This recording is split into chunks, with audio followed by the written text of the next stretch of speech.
Hey guys, what's up? It's Nicole. Welcome back to my channel, Real Talk Recovery, where we talk about recovery from addiction and I share my life with you. Good afternoon, everybody, and welcome to the Friday night medically assisted treatment support group. I was going to say medically assisted treatment anonymous, but we're not anonymous. Welcome, welcome. I will give you guys all a second to get here, and I'm going to get the comments brought up on my computer so I can see y'all's comments while you're talking, because when I'm streaming on the computer, you know me, I don't know how to see the comments for that y'all are saying, and I want to be able to, interact with you guys. So I'm so excited. Okay, yay. All right. Hey Ash, I see you, girl. I see you. Okay. Let me see who else is in there. Hey, Irish. Hey, Reaper Man. Hey, Cindy. Hey, guys. Hey, guys. Cool. Okay. Oh, is it not going to let me see any more comments? Bummer. Okay, that's okay. So let me bring this up on here, and then I'll bring that up on there. Just bear with me, you guys. Bear with me. How? Oh, there we go. That's what I wanted to see. Bear with me, you guys. All right. So I feel like the air condition is not working down here, so I got me a big old cold glass of water. And yeah.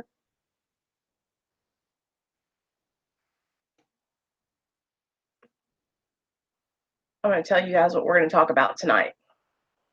I think y'all are going to like it.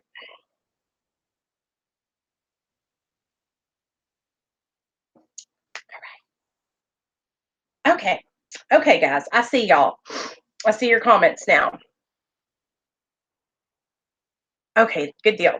Oh, mute that. I don't need to see that right there. And we'll put that right there so that way I can see your comments while I'm doing the live stream. So how is the sound, you guys? Let me know if I sound good, if you can hear me okay, and all that good stuff. How's the quality of the picture? Is that good?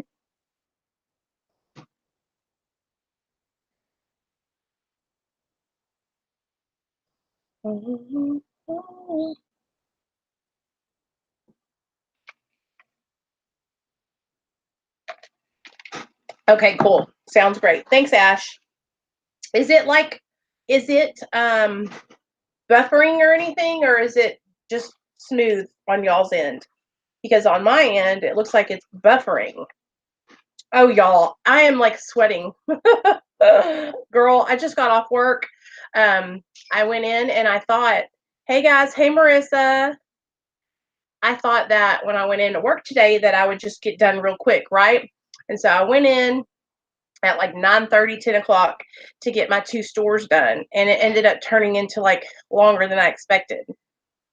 Trying to help a friend to get over a girl and he's drinking a lot. Well, Reaper Man.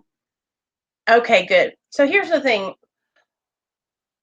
Okay, so getting over a girl, whenever we lose somebody that we love, if it's a breakup or a divorce, and then we were reaching for alcohol to cope with that, it's like, that's not going to make it any better. You need to tell your friend to come over here and hang out with us because he needs support and he needs friendship,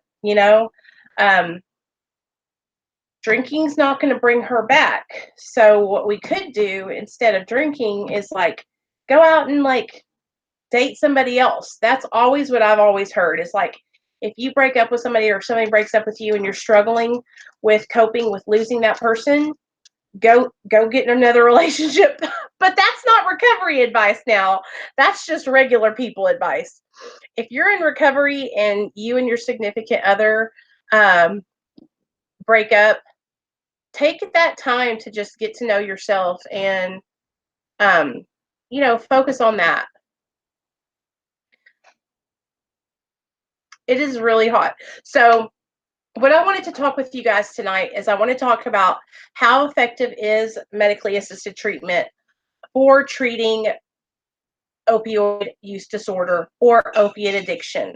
And I found this like really cool article that I wanted to read to you guys. So what I'm going to do is that's what I was, hey Robbie, that's what I was saying. So what I want to do is I want to read you guys this article that I found about how effective Suboxone is for drug addiction. Okay. Okay. And then we'll just get to chatting and all that stuff like we normally do.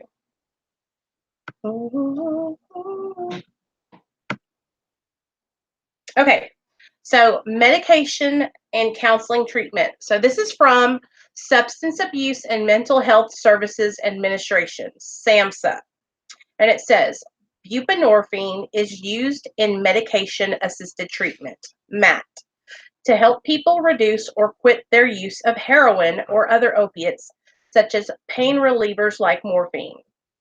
Approved for clinical use in October 2002 by the Food and Drug Administration, buprenorphine represents the latest advance in medication-assisted treatment.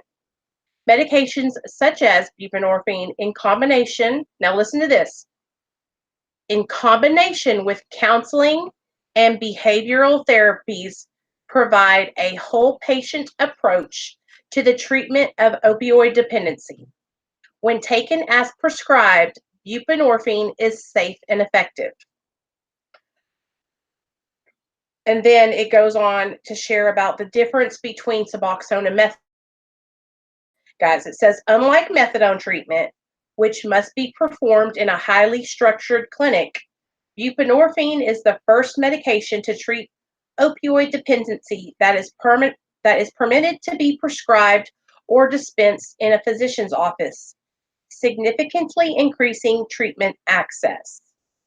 Under the Drug Addiction Treatment Act of 2000, qualified U.S. physicians can offer buprenorphine for opioid dependency in various settings, including in an office, community hospital, health department, or correctional facility. SAMHSA certified opioid treatment programs also are allowed to offer buprenorphine, but only are permitted to dispense treatment. Okay.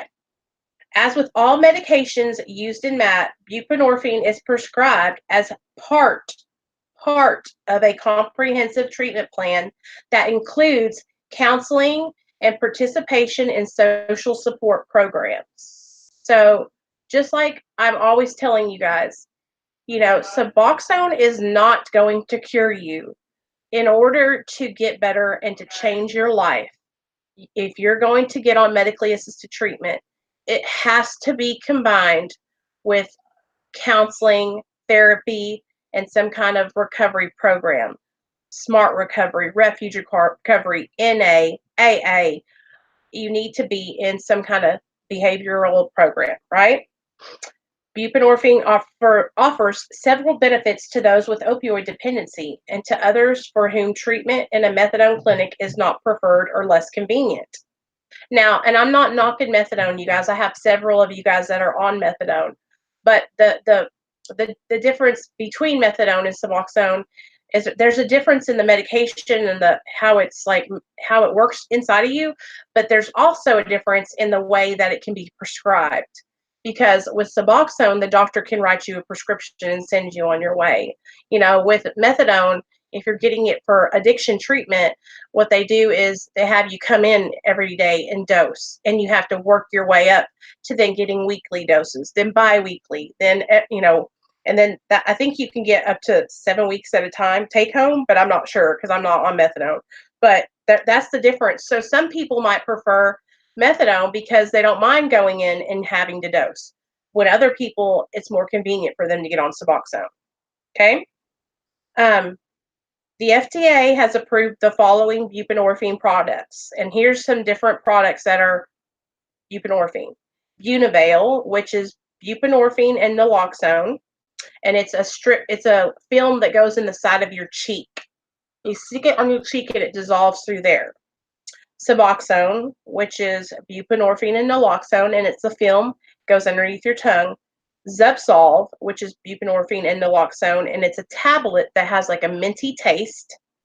And buprenorphine containing transmucosal products for opioid dependency. Now, I'm not sure what transmucosal means, but maybe it's like, I'll have to look that up in a second.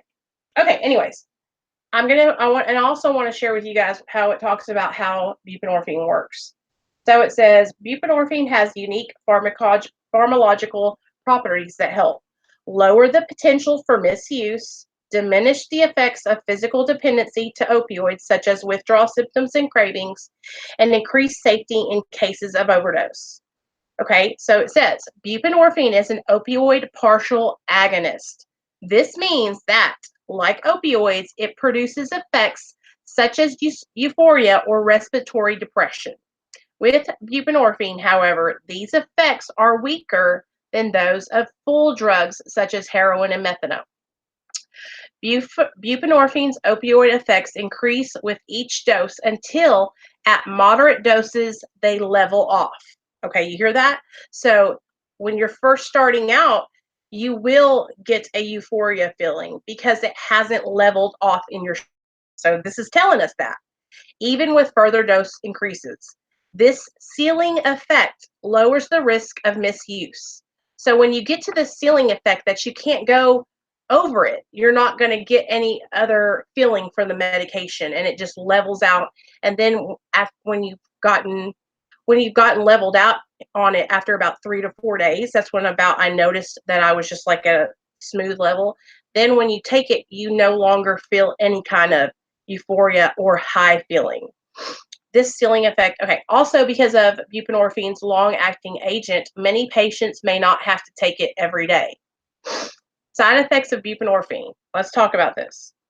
Nausea, vomiting, constipation, muscle aches and cramps, cravings, inability to sleep, distress and irritability, and fever. The only thing I've had from here is constipation and the inability to sleep. But that was just the first 6 months I was on it, and now I sleep fine.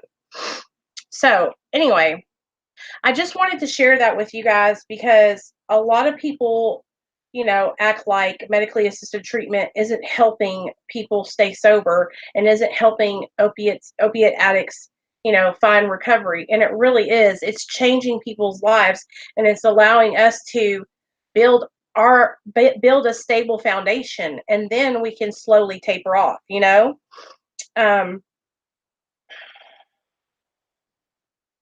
Okay. So anyways, I just wanted to read that with you guys because, I think people they misunderstand, and they think, oh, well, if you're on Suboxone, you must not be serious about your recovery. You know what I'm saying? Hey, CD. Hey, Charlie, what's up, bud? Feel them more the less I take. That's right, Charles.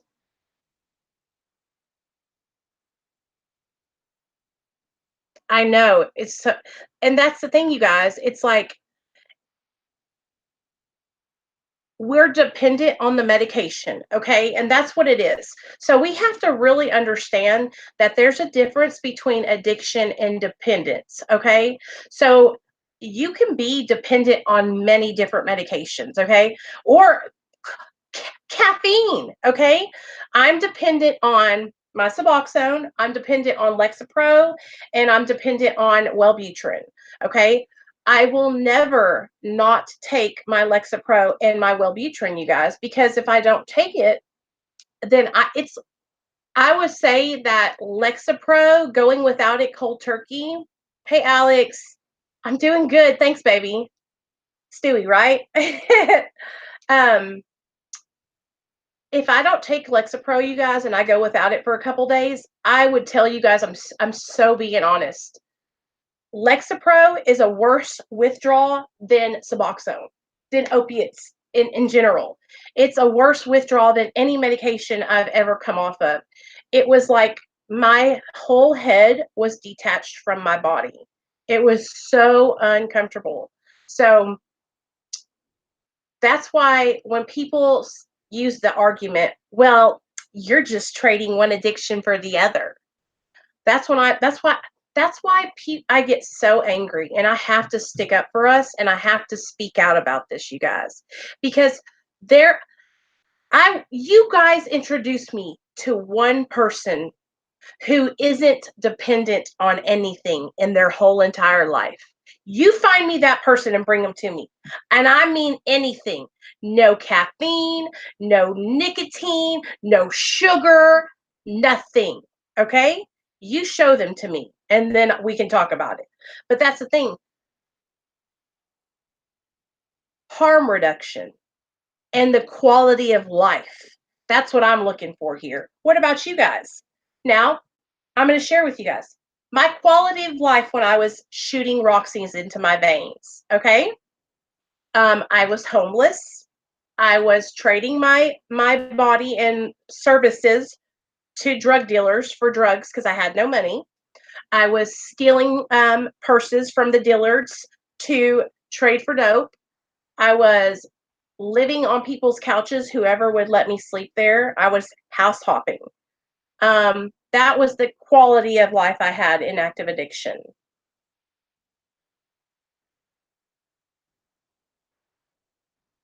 Hey, what's up? Welcome. You will learn something here today, that's for sure. Welcome to the channel. Stick around. Um, okay, so then you have my quality of life now that I've been on medically assisted treatment, Suboxone, for almost 3.5 years. Okay, I have a home, I have a car, I have custody of my son back. I'm married, I have a job, I love my life. Okay, I love you guys. I have passion for living again. I have passion for helping others again. I want to be active in my own recovery. I want to be active in my own life, you guys. And for so long, I didn't even want to be in my own life.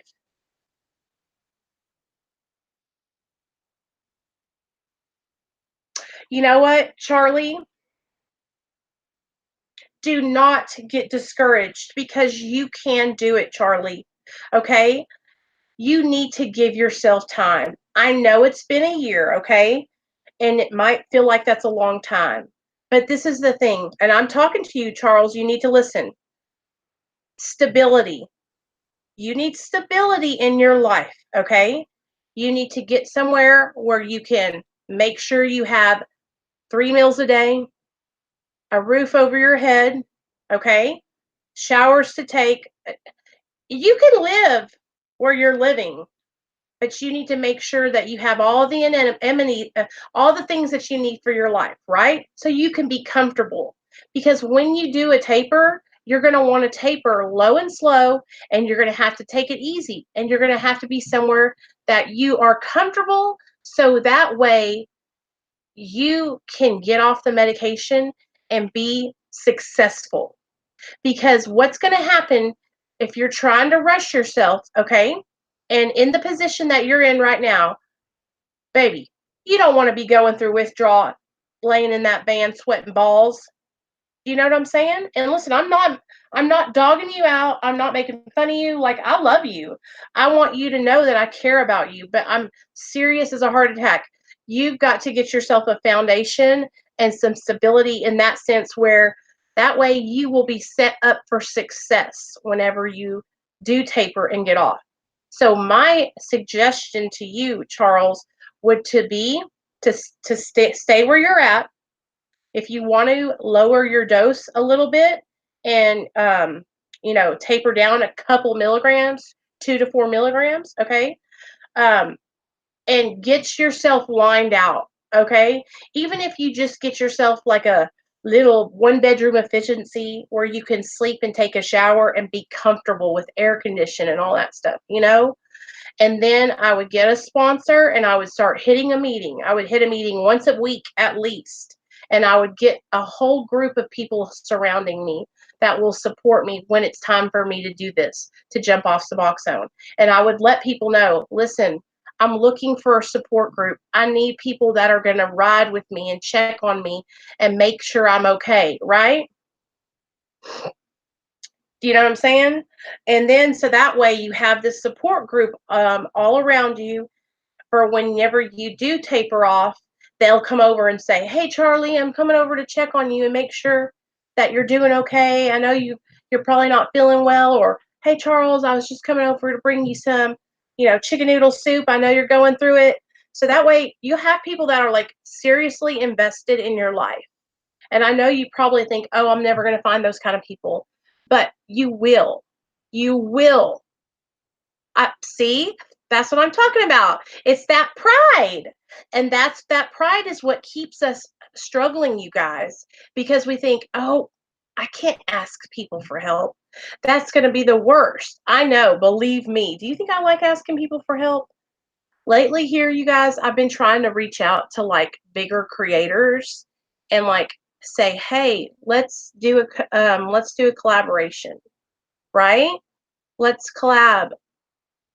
It's so hard for me, but I've been doing it. I've been swallowing my pride and messaging people and asking them, "Hey, can we do a video together?" Hey, IB Elf. Um, I have had several people who have transitioned from opiates back to Suboxone.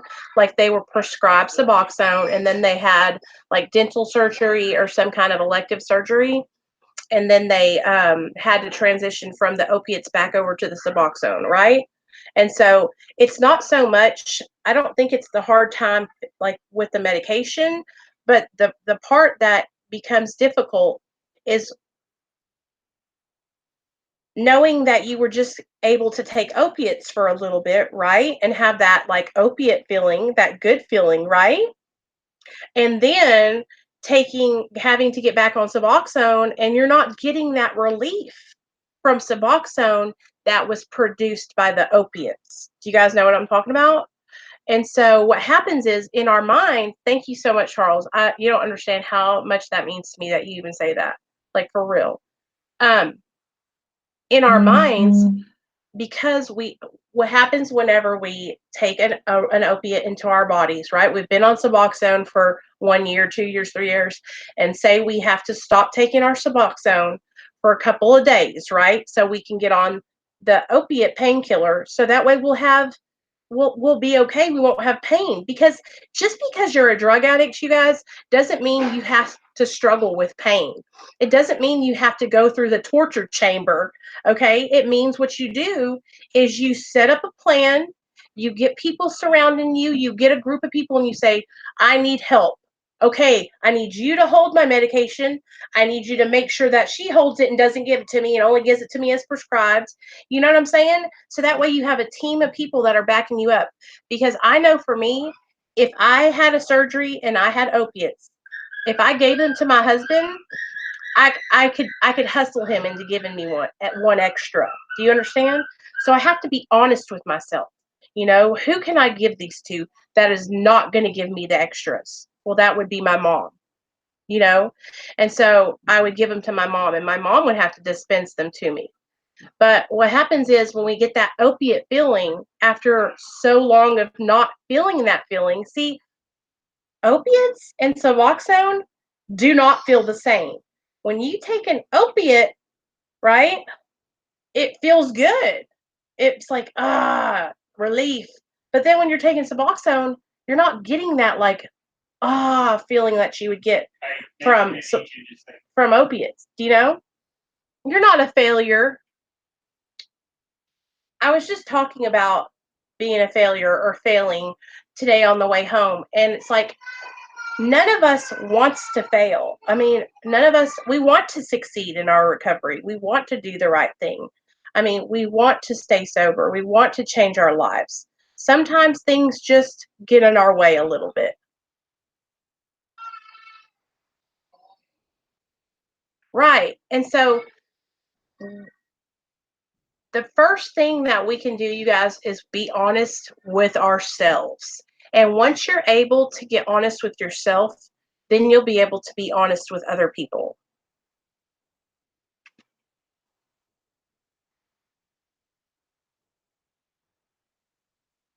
Okay, So DLO2377 wants to know, how long do you have to wait between taking a Suboxone from your last dose of heroin or other opiates?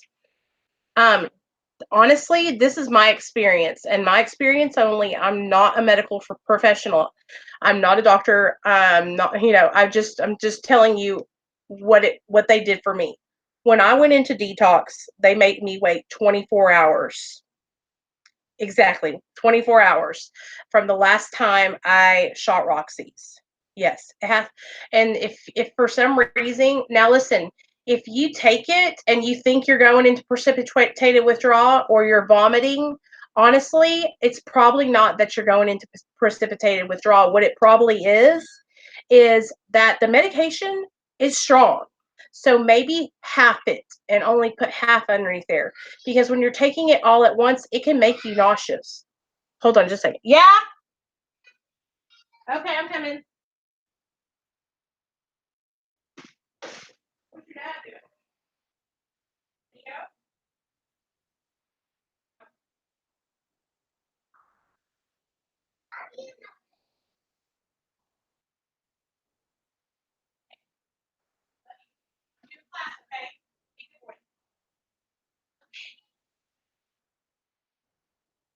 Okay, sorry about that, guys. Yes, start low because you guys, the first time I ever took Suboxone, it made me so sick. Like it was so strong, and I didn't realize that's how strong it was. And I would break out in a sweat and just start puking my guts out, right? And that, and I wasn't in precipitated withdrawal.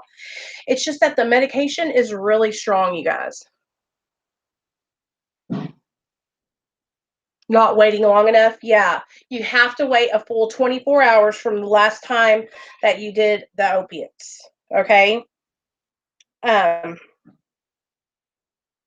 so anyway, or like 36 hours was my safe zone. Things happened to the adder toilet. When I go poop in it kind of fills up with clean water. Okay, I'll take care of it. Thank you, baby.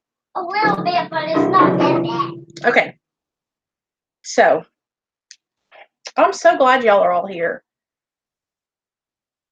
You guys, I've never had precipitated withdrawal. Like, I've heard so many people like share about it, but I've never experienced it. Thank God, because I don't want to experience it. So let me think. This is what I was gonna do, you guys. I was gonna see. I want to have people on my channel, but the last time I did it, you guys, it literally echoed so bad.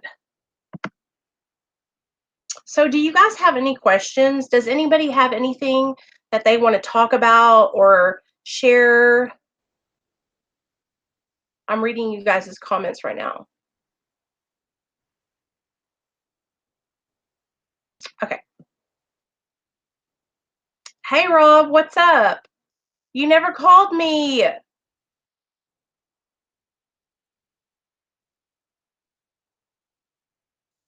I cannot believe you guys. This is so awesome. I love seeing all of you. I know, straight talking, but I'm so bad at that. So what I have to do, I guess, is just not listen to myself talking, but it confuses me when I'm doing it so bad, you guys. I literally had to sleep. I literally had. Oh, wow. Really, Sophia? Hey, Dragon Lady, what's up? So, you guys, from my personal experience, the reason why I think that Suboxone has really helped me and been so beneficial for me, and I'm just going to share with you my experience because this is the first time I've ever been on Suboxone. I've never been on it before.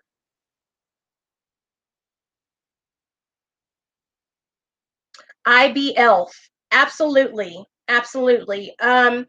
Because here's the thing, and I'm going to share this with you, and I want you to listen, okay? So all of us addicts, here is the problem. Yes, just once a day in the morning. Here's the problem with us addicts, okay? our brain is different than someone who does not have the disease of addiction, okay? So when I take an opiate or other chemicals into my body, right? Like other drugs that I cocaine, crack, meth, Xanax, it sets off a phenomenon of craving, okay? And what that means is that it sends off these little alerts to the brain, pleasure alerts, right? To the pleasure center of my brain. And it's saying, ooh, I like that. I like that reward. Okay, you get me? And so every time I take, an opiate or a Xanax or take meth or shoot meth or whatever it is, that little signal goes to that part of my brain saying, that's good stuff. That's good stuff. I need more, right? Now, a person who does not have the disease of addiction could take drugs or drink alcohol or whatever substance it is, and when they do it, that reward sense doesn't go to the same place in their brain. It goes to a different place, right? And a lot of the times they'll respond to drugs and alcohol like, I don't like that feeling. I don't like feeling out of control, or that's too much, right? But for an addict, that's not how it is. It sets off that phenomenon of craving inside of us, okay? And so that's why it's difficult to whenever, we're staying sober and just taking our medication as prescribed, Suboxone, because Suboxone doesn't produce that euphoria. It doesn't send that pleasure reward alert to that part of our brain, right? What it does is it just opens that receptor enough for our brains not to be constantly craving or obsessing over drugs, okay?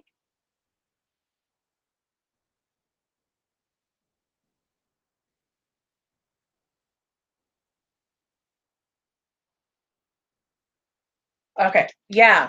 And so I don't know if a lot of you guys were present when I read the doctor's opinion here on my channel. But what the doctor's opinion is, it's inside of the big book of Alcoholics Anonymous. And what it is it's basically, it's a doctor, and he's sharing his opinion about the disease of addiction and how it works in our brains. Okay. And so I'm going to share that with you guys real fast. Okay. Um,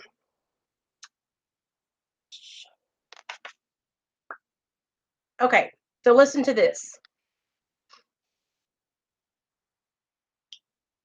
We believe, and so suggested a few years ago, that the action of alcohol, of meth, of cocaine, of Xanax, of heroin. Can you give me some shoes for 1 second so I can go outside?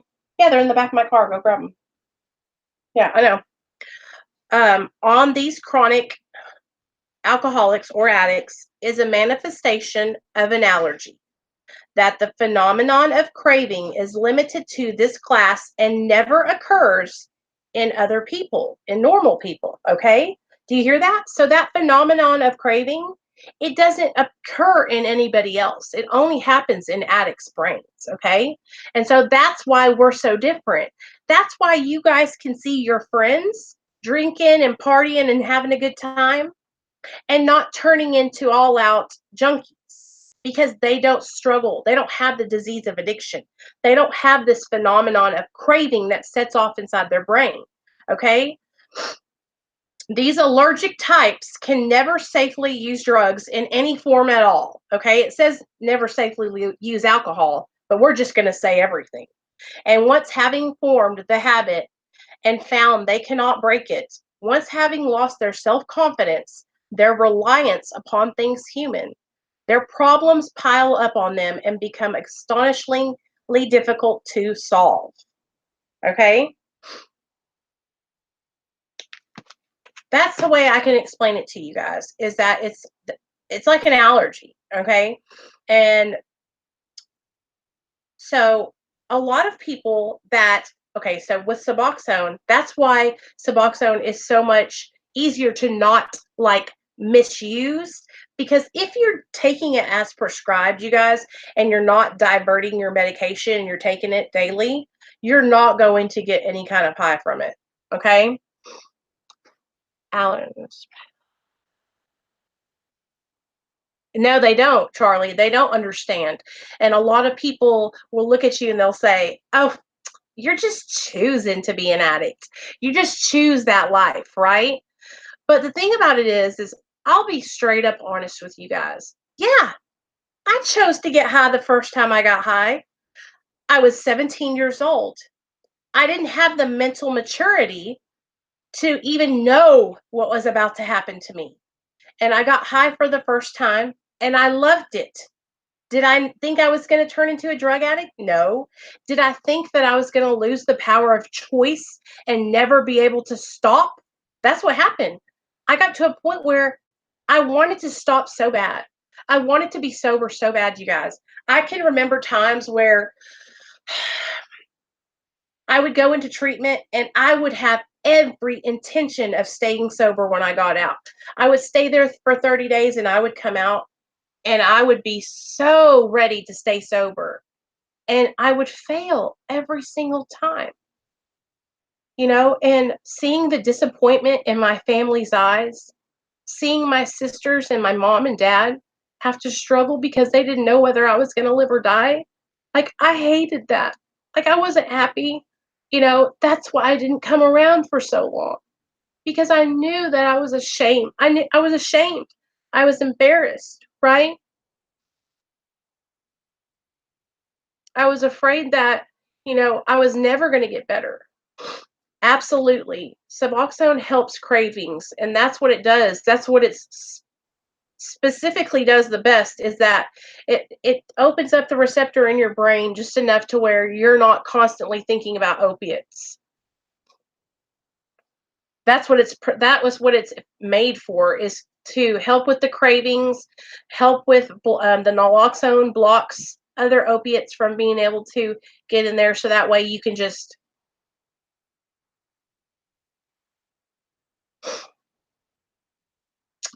So that's how it started out for me, you guys. Like, I started out by making one choice. What I found. Throw that away, please. It's a dead beetle. I'm gonna bury it. Okay, go bury it. Love you. I need a shovel. Go get a spoon out of the drawer and bring it back in, though. Yes, my baby boy is fixing it. He's gonna give a beetle a funeral, you guys. So, and that's what people don't understand, y'all. The guilt and shame of using drugs and alcohol and doing things that I wasn't proud of, right? That's what happens in addiction. Is you get high, you start, doing things that you're not proud of, you start like just diminishing your whole self-esteem and self-worth, and it just gets worse and worse. And what happens is one thing starts piling up on top of another and another and another.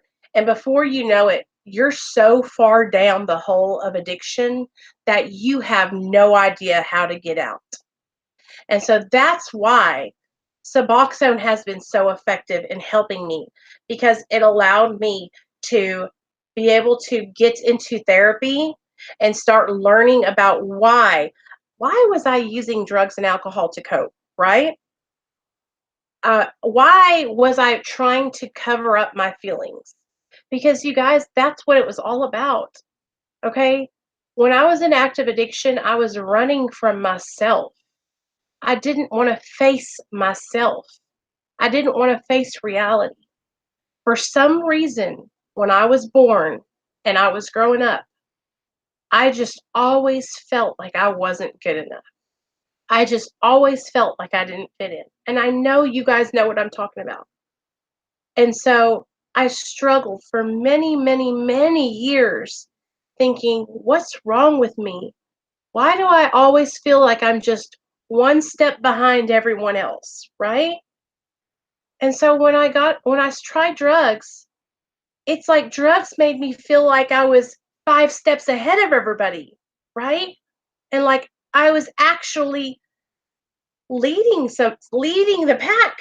And that's what I had always wanted. I always wanted to be like at the front of the line, the best of the best, right?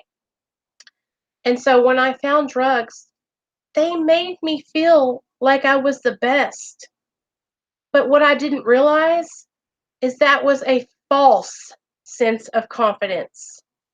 What I didn't realize is like they would give me that feeling, but then the feeling would go away.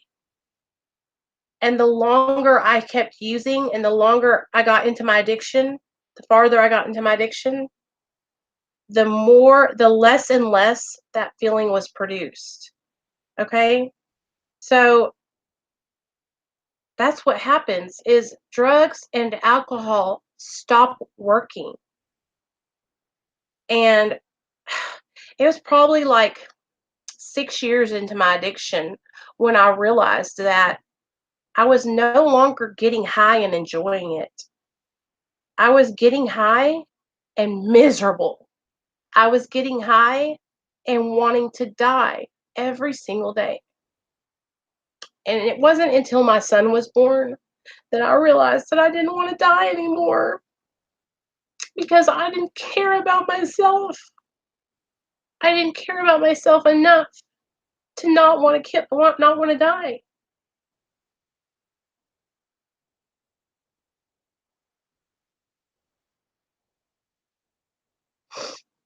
Yeah, and that's what you guys got to understand is like when you're on medically assisted treatment, it doesn't matter what anyone else tells you that it's when somebody says like here I have let me see group once a week and the doctor every other week. Okay.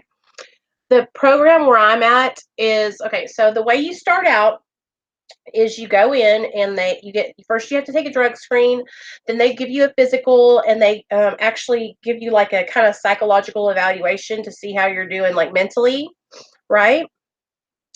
And then you start out and you have to go once a week, okay? Once a week to a group setting. So what we do is we come in, we take a drug screen, we pay for our doctor's visit, and then we go to a group first. And what the group is it's a bunch of other people that are in the clinic, and we sit there, and it's almost like an AA meeting, only it's not AA. It's like medically assisted recovery anonymous. And so what we do is we talk about how our dose is. The doctor goes around and asks each one of us like how our dose is working for us, and if we feel like we're struggling, how our cravings are, how our side effects are. I mean, we talk about everything like that. And then the therapist comes in and she sits and we do a little recovery class with everybody. Okay, so that's once a week. Okay, then and that's in excuse me. Then once a month we have to come in and do a therapy meeting with our therapist because we're each assigned a therapist. Okay, and like I go in there and talk to her about anything that's going on in my life. So that's how you start out in the program. And it's once a week for 2 months, I think. Good boy. And then what happens is if you keep coming in and you have no positive drug screens, they're all negative, and you're doing well in your treatment, then they'll bump you up to every 2 weeks. So you'll come once every 2 weeks, so twice a month. Okay, and do the same groups, same therapy, right? And you do that for a couple months. And then once you keep on coming back and keep staying straight, then they bump you up to once a month. And you just come in once a month and do your therapy and your group meeting. And then if you stay good at that for about 6 months, you have to stay on that, right? Okay. Do you No, the drug screen usually is just during when we first come in at the doctor's visit. Hi guys, But say hi. I just tell them something.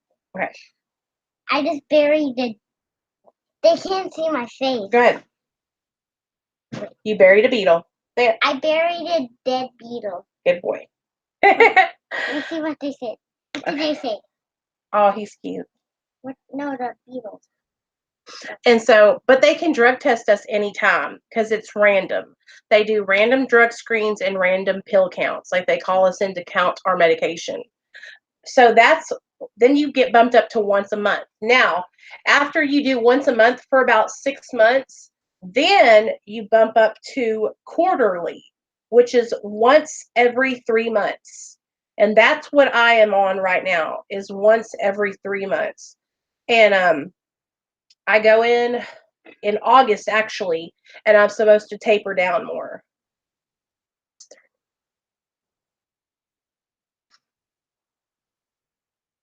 Oh, wow, Ash, that's cool.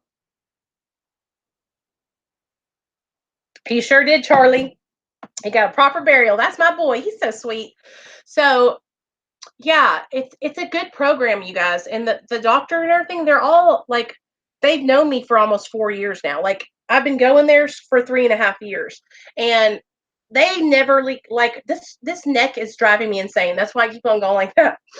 They've never like tried to rush me to get off. Like, they told me whenever I'm ready to taper is whatever, whenever I'm ready.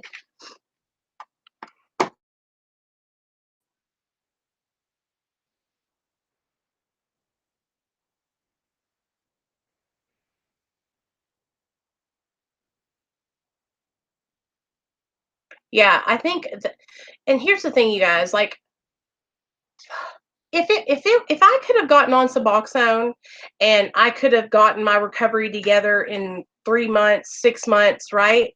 And felt confident to taper off, then I would have.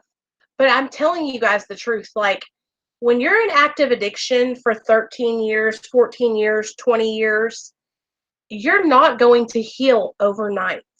And I don't ever want to give you guys a un unrealistic expectations of yourselves, okay? If you are in active addiction for any amount of years, you can take that amount of years and double it, okay? Because that's how long it has taken me to it just now getting to a point in my life, you guys, at 3.5 years, almost 4 years sober. My sobriety birthday is July 13th, okay? July 13th, I will have 4 years with no illegal drugs, no alcohol, nothing. Okay, just taking my medication as prescribed. And that is a miracle, you guys. I couldn't go a day without shooting up. Okay, it got so bad for me that I was shooting up in my breasts because I couldn't shoot up in my arms anymore because my veins were collapsed. Okay, that's how bad it got. It got so bad that my son had to be removed from my care. I'm not proud of that.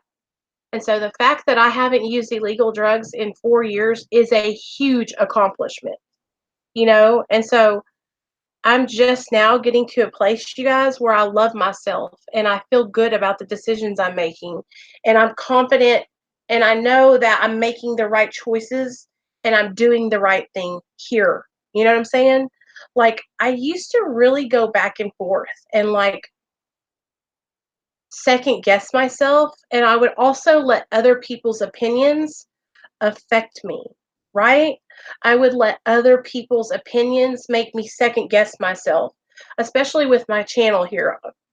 And I know now without a shadow of a doubt, you guys, that I am doing the right thing here. I know that the decisions I've made to stay on Suboxone the amount of time I have has been the right decision for me.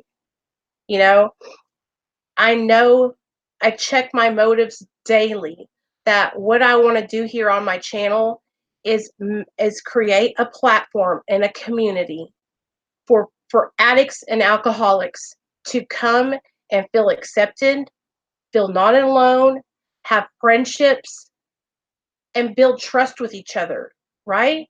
And be able to share things and know, hey, I can come in here and I'm safe. I can come in here and Nicole, Real Talk Recovery is going to share some honest truths with me, and she's going to be real. She's going to be raw. She's going to be vulnerable. She's going to share the good, the bad, and the ugly with me, right? And that's what I'm trying to do here. Like, I don't put on a show for you guys. I'm not trying to impress anybody. Like, this is my real life. This is my real life. I don't want to die. I don't want to lose my son. So I have to be strong.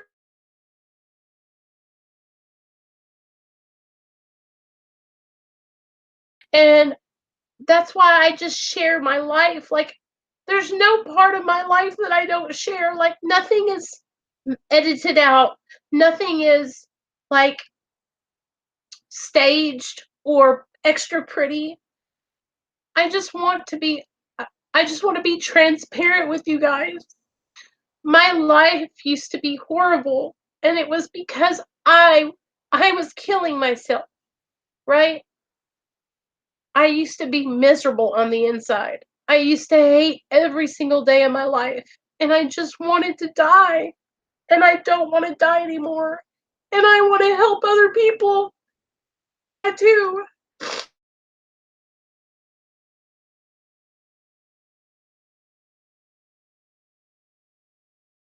To get emotional, but it means so much to me. My channel means so much to me. You guys mean so much to me. I had Ash, shout out to you, Ash. Ash emailed me her story the other day on my email. And I was reading it and I was just crying because it's like, I never thought I would be at a point where people would feel comfortable sharing, right? Some of the most intimate parts of their life with me. You know what I'm saying? And sharing their struggles. But I know the reason why you guys do that is because I share mine with you. Mommy, you know? something's wrong with the TV on YouTube. Okay, I'll fix it. It has a white thing. I'll be right back, guys. Come on, Bubba. Come on, Nate. I have to tell him. What are you doing? Just show him. What are you doing? I'm getting a needle. Nate, you don't need a thumbtack. Come on. I'm only getting a needle. Nate, a thumbtack is what it's called. It's not called a needle. There, like take it and come on. This is what Mommy got stabbed with. A thumbtack? There you go. Yeah. It got stabbed. Tell everybody what they need to do. Mommy? Go ahead, tell them. Say, don't press the buttons right now. Say subscribe with the button. Oh, I can't do it, but you got to say it for me. Subscribe. Say.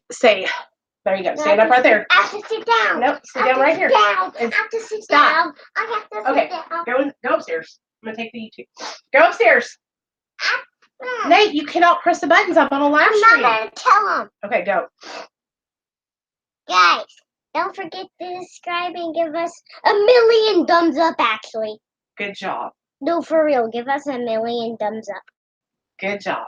Thank you. Are you going to give us 1,000,000? I hope they... So we have 1,000,000 subscribers? Do you see what happened? Did you just touch it? I didn't touch it. What happened? There we go. Okay, come on. Let's go upstairs. Now. Nate. Guys, give us 1,000,000 thumbs up. Okay, come on. Come on. Actually, 1,000. Boy, quit showing out. Come on. It is so hot down here. Let's see the airport. Come on. And I got bit by 1,000,000. Do you want to play on your iPad?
Okay.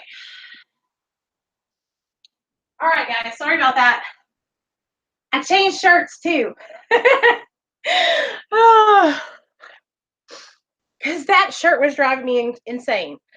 So, anyway, I was getting all emotional on y'all anyway. finally feel like I'm at a place, you guys, where like I can try and taper off Suboxone, and I can share that with you guys and let y'all know, right? How I'm going.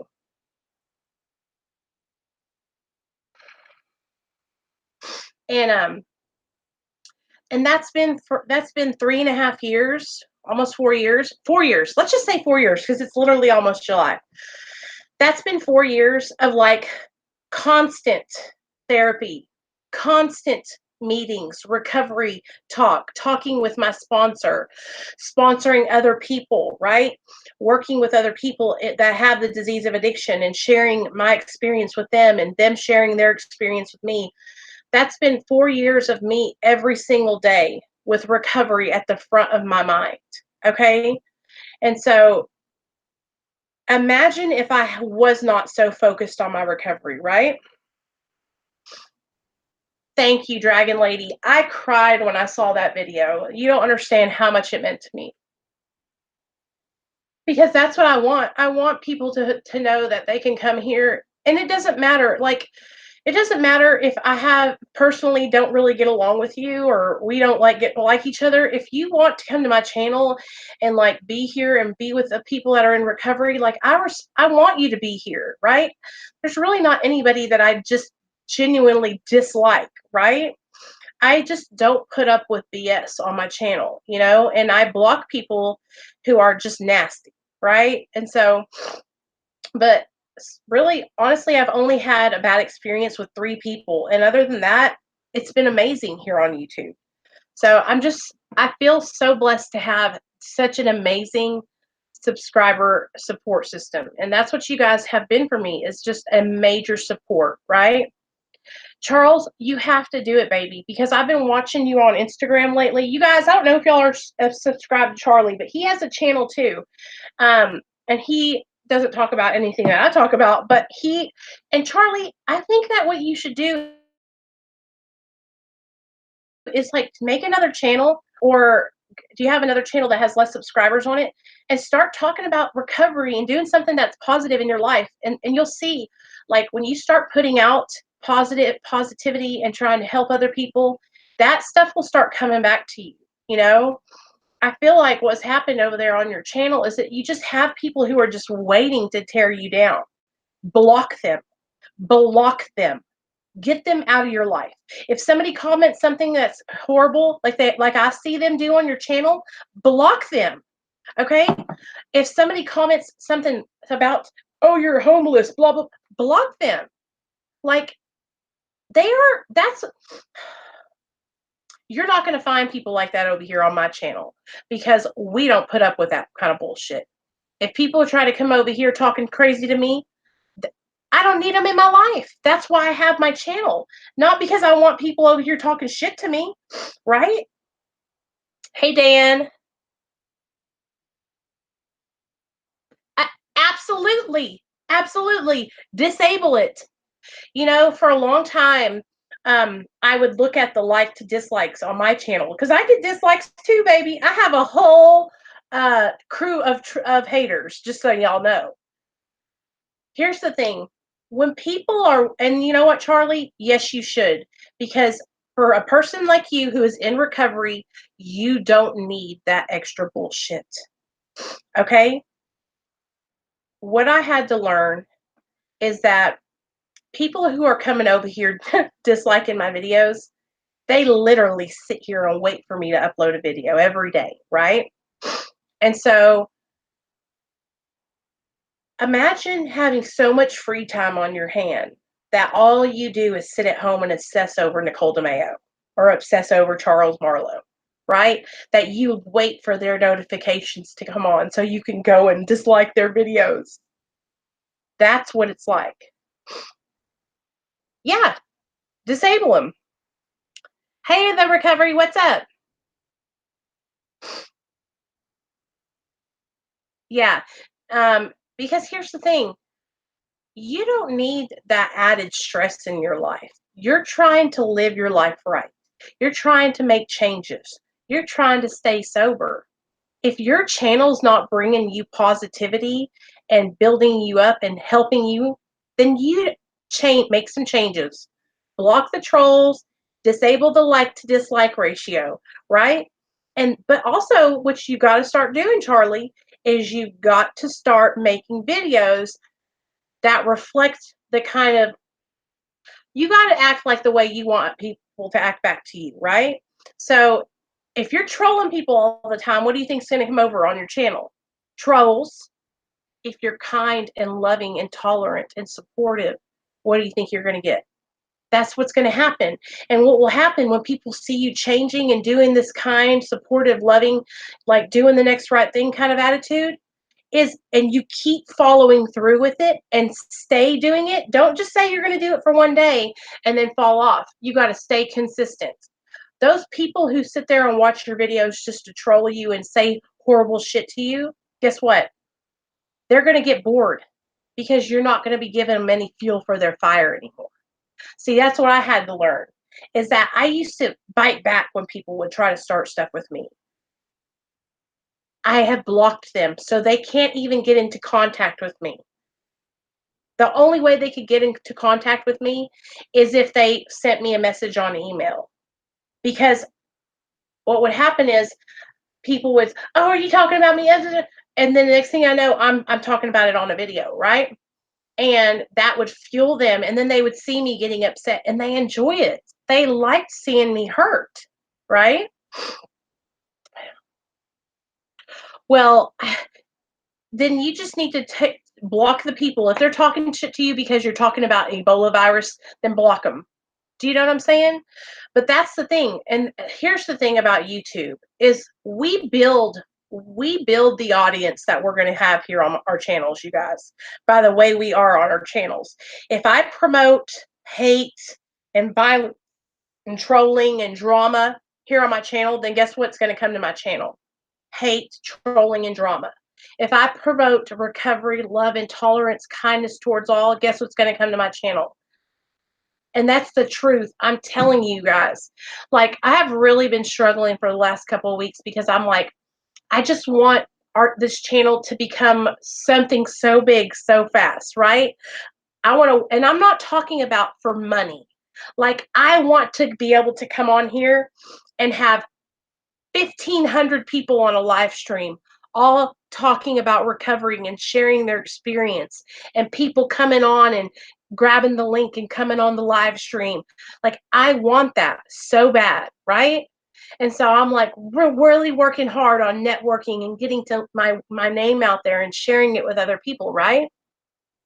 But one thing that I've learned on YouTube, you guys, is that you want to be like dedicated and specific to you, right? I could go over on, let me think of a drama channel, Petty Page's channel, right? Say Petty Page calls me and says, hey girl, let's do a collab. Okay, cool. Well, what that's going to bring over to my channel is the drama community subscribers, right? What I want is people who are in recovery and who want to hear my content, because then those drama channel people are going to come to my videos and they're not going to find my videos interesting because they don't understand. You guys know what I'm talking about because we're addicts. We can relate to each other, you know? So that's what I'm doing here, is building my channel around people that I want to, that are going to understand and want to watch my videos, you know?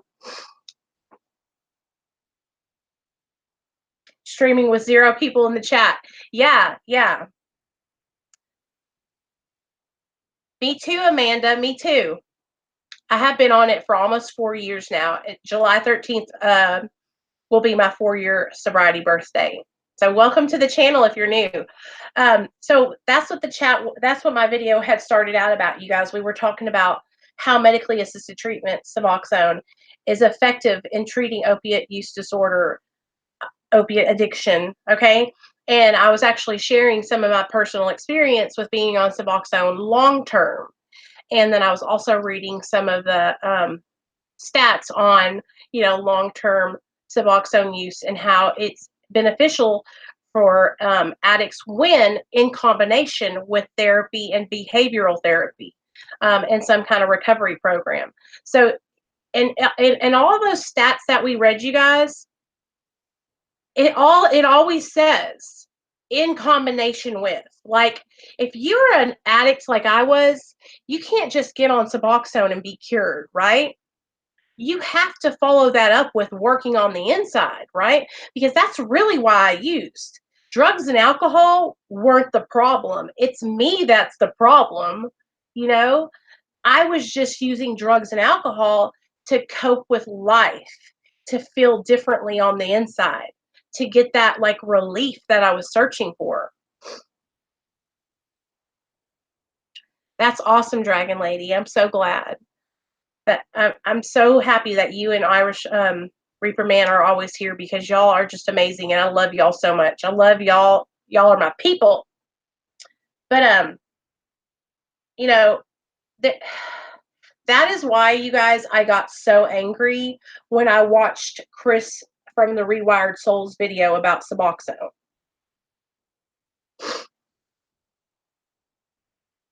And because here's the thing, you guys, like medically assisted treatment, it's different for everybody. And some people do really well on it. And then some people don't. And I truly don't believe it's because they tried. I think a lot of what happens is the only things you hear about are the negative, right? You only hear about people getting on Suboxone and getting kicked out of their clinic, or getting on Suboxone and diverting their medication, right? Hey, Sophia, and diverting their medication. Me too, girl. I unsub too. Diverting their medication because they're selling it to get more heroin and stuff, right? And so those are the stories that you hear about when you hear about Suboxone. You don't hear about the success stories like me over here, sitting with 4 years sober from illegal drugs. Like, that's a huge accomplishment for a junkie like me. You know, I was homeless, you guys, in the gutter. I was on the side of the road begging for change, and I'm here today sharing my life with you guys so that way you can say, hey, if that girl can do it, that means I can do it, right? That's the whole reason why I talk about the embarrassing things that have happened to me in my life, right? The things that I have done due to my addiction, right? Is because I know if I can come on here and share with you guys what I've been through, then that gives you guys something to relate to. Because I remember the first time I heard another addict that was like me share their story. You know what I'm talking about. Somebody who has used water out of the toilet to shoot up with, somebody who has scrounged around in the trash can for a rig that was all bent up because it was the other one I was using wouldn't even go through the skin in my arm. Y'all know what I'm talking about? Who else was a junkie like me? Okay? I caught hepatitis C because I was so crazy and just careless in my addiction. And I don't tell these stories because I'm proud of them, I'm not fucking proud of that shit. But I tell it because it is what it is. That's where my addiction took me. My addiction took me to hell and back. My addiction took me to places I never ever thought I would go. Hey, Charla, she's an interventionist in Little Rock. I told her about your channel.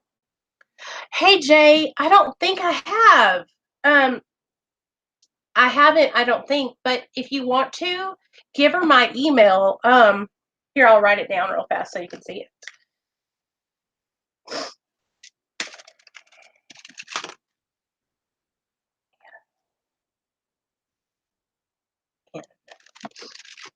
I'm so glad you're here, Jay. Do you live in Little Rock? Or do you want me to get a hold of her? Here you go. It's DeMeo, as in DEMEON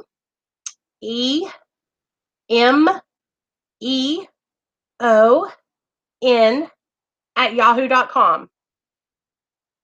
Oh, you did? Okay, cool. Well, if you want to get a hold of me, Jay, I can give you my phone number.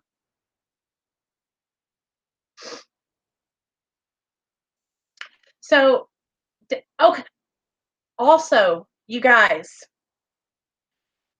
do you guys want to call Ian and see how he's doing with his recovery on a live stream? I'll see if he'll answer.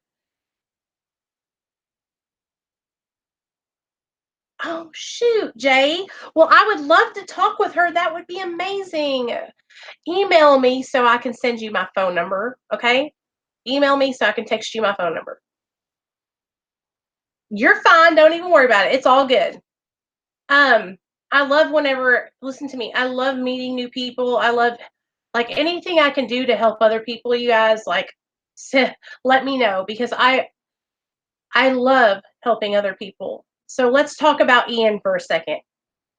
I got to tell you guys and give y'all an update. So the other day, sorry, I was kind of on a tangent there, but the other day I called him and he didn't answer, so I got worried, right? Yes, he got a job, so we're going to call him. Let's call him on a live stream and see if he'll answer, okay? Okay.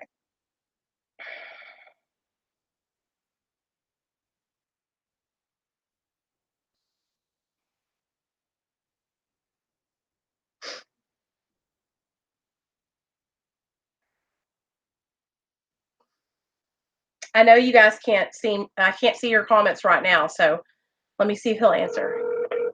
He might be at work. If he doesn't answer, I'll just tell y'all what happened.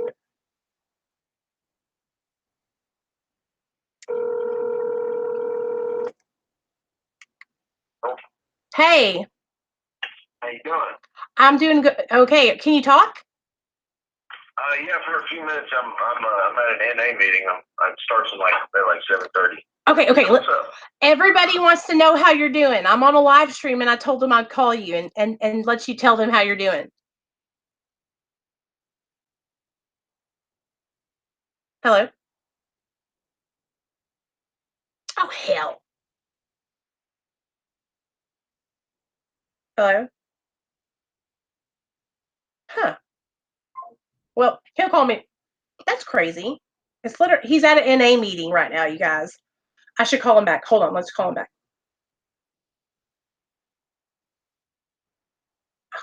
Shoot.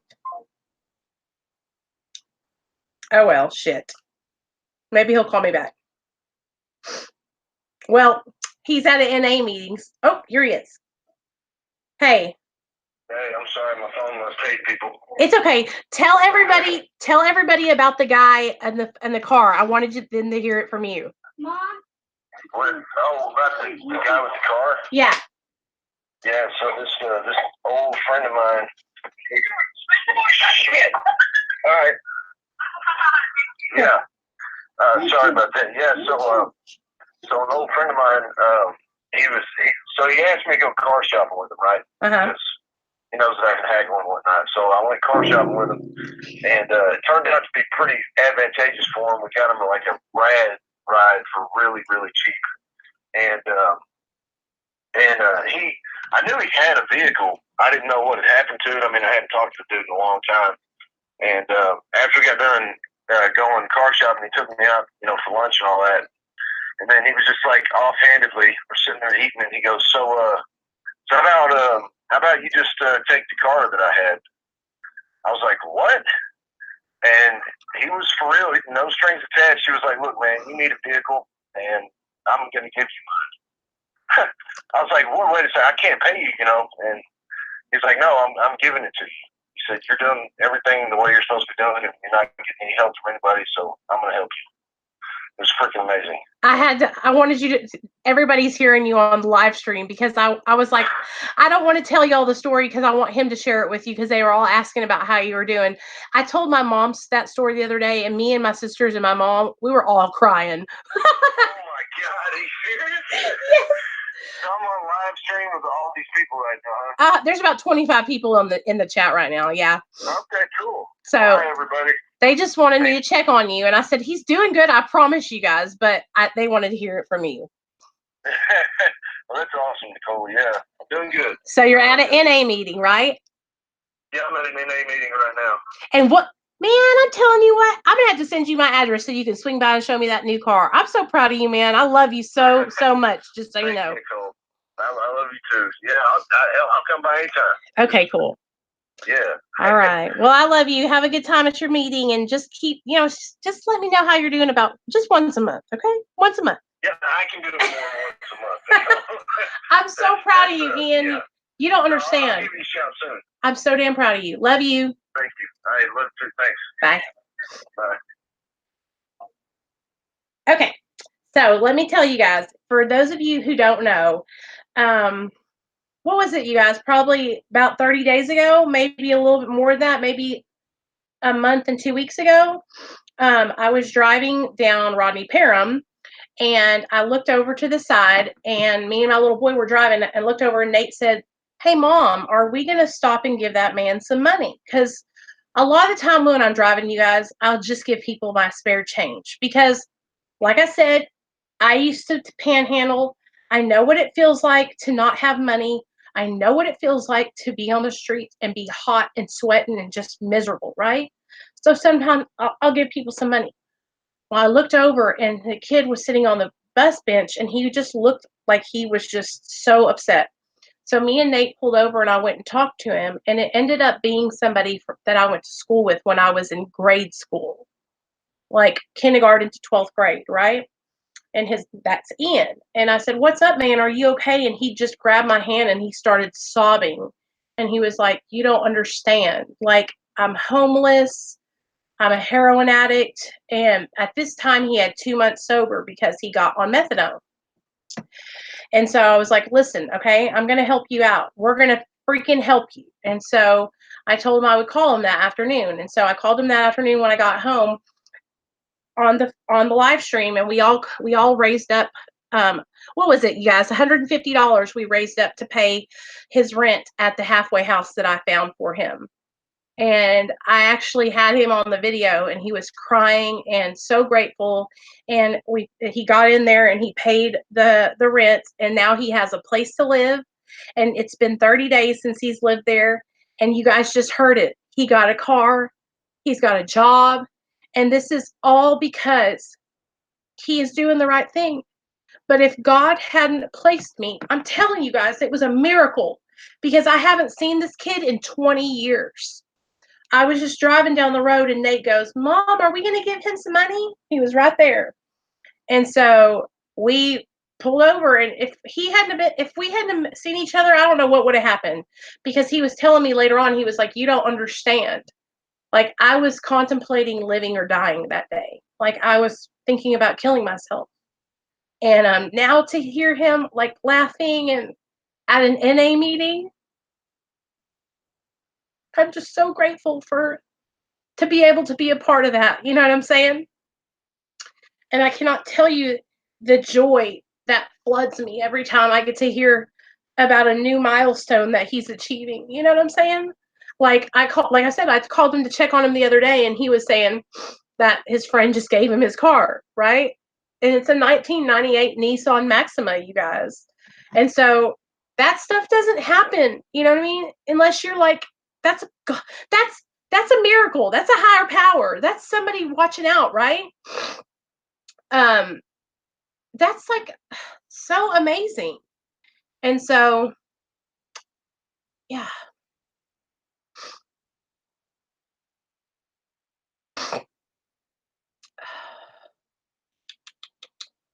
I'm reading all y'all's comments.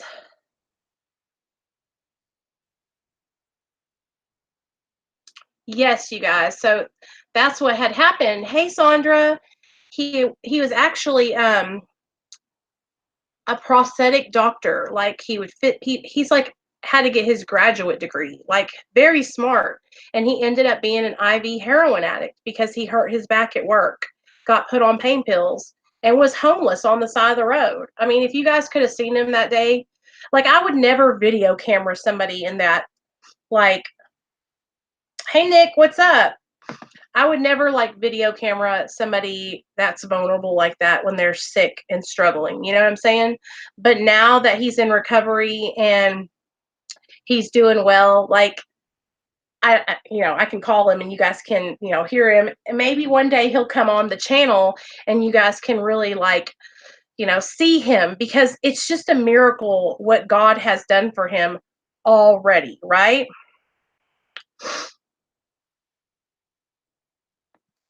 He is just a living testament of what can happen, you guys, if you do the right thing.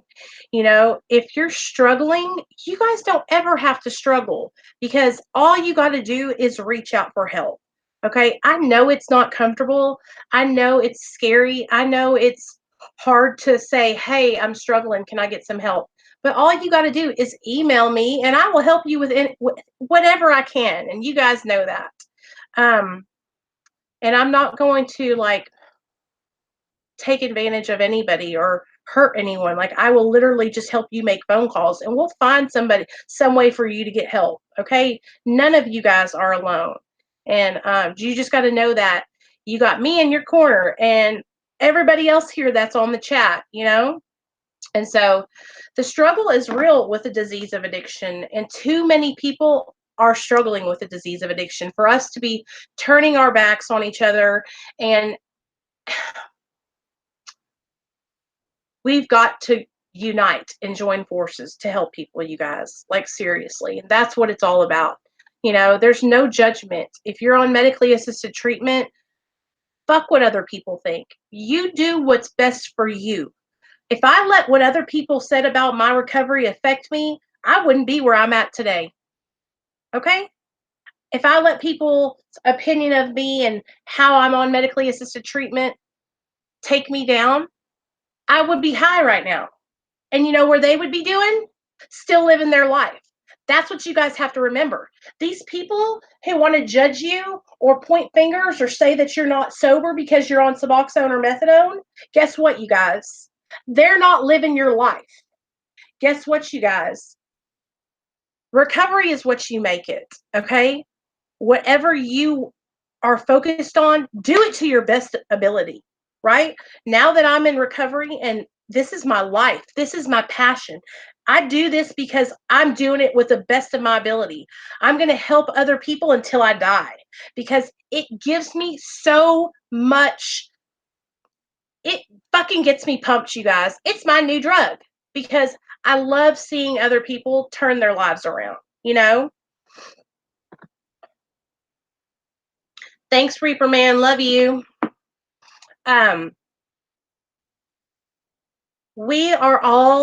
We're all human beings, you guys. And like, it hurts to like have people look at you and say, oh, you're not good enough, right? Or, you know, oh, you're on medically assisted treatment. You can't be in our group because you're fucking not sober. Like, can you imagine that? That's what some people say that call themselves in recovery. How can you judge somebody else's journey and call yourself a recovering addict that's supposed to be loving and tolerant and helping others when you're too busy judging somebody else's recovery and pointing the finger, right? That's not how recovery is. That's not what it's about. And that is why I've worked so hard on building this space for you guys, for us all to be here, right? Hey, Gunny, what's up? Okay, Angel, love you, girl. Call me later. So, anyways, I know I've been talking for a while, you guys.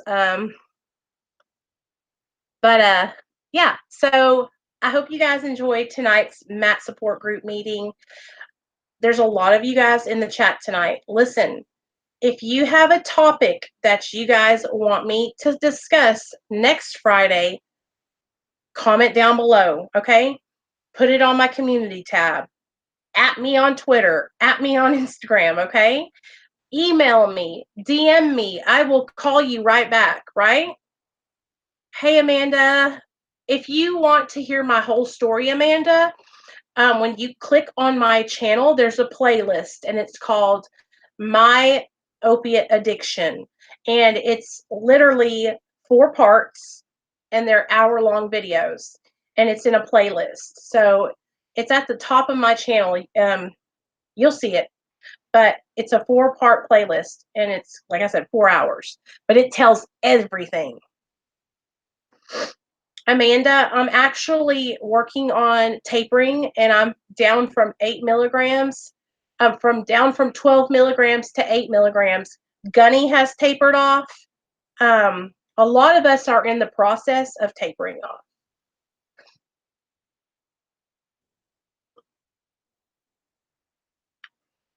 Ash, I'm so proud of you, girl. You just do the right thing for you and you don't let anybody shame you, okay, guys? because sometimes we have to do things that we may not, maybe they're not the most ideal things, right? But it's about being alive. It's about harm reduction. It's about not dying from an overdose. Okay? Yeah, so stick around, Amanda. In August, I'm going to go to my doctor again, and we're going to go down either 2 or 4 milligrams, and I'm going to document it. So, but I'm telling you right now, girl, like we are going slow because I don't want to just jump off and then be ill. So, what my doctor is doing is we're going down real slow, and so probably about Christmas time, I'll be down like in a really low dose, and so. Ooh, I'm so excited though, you guys, because I want to show you guys that if I can do it, anybody can do it.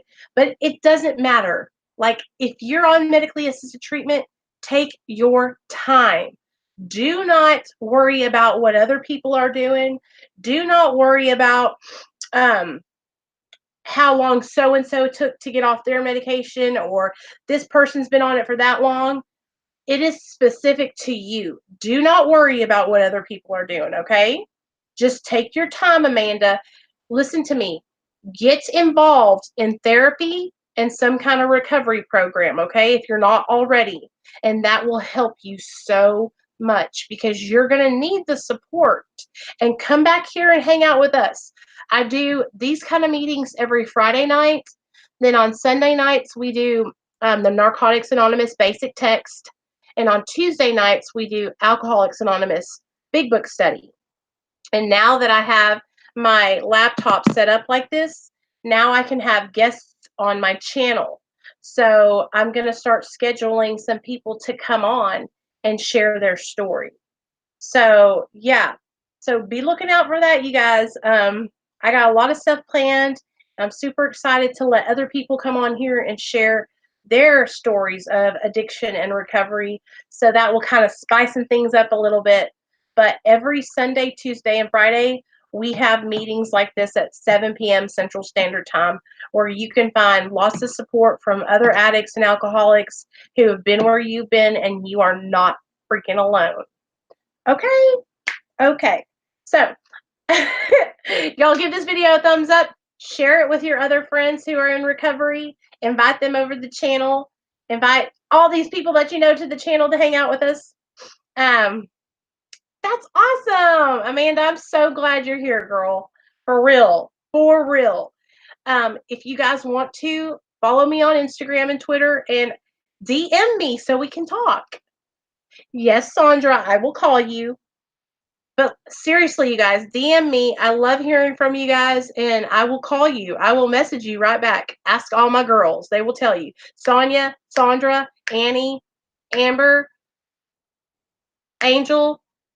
Who else have I talked to on the phone recently? I talked to everybody. So, yeah, if you message me, I'm not too good. I will call you, okay?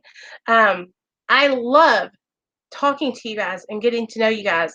It's not like I'm over here like a YouTuber who's YouTube famous or something. Like, this is about recovery from addiction. This is about building relationships and getting connected to each other, because that's what helps me stay sober, is talking to other addicts and alcoholics and remembering what it was like in that madness. I need you guys, okay? Just as much as y'all need me. We need each other, and that's how we stay sober, together. Okay? All right, you guys. I love y'all, and I'll see y'all later.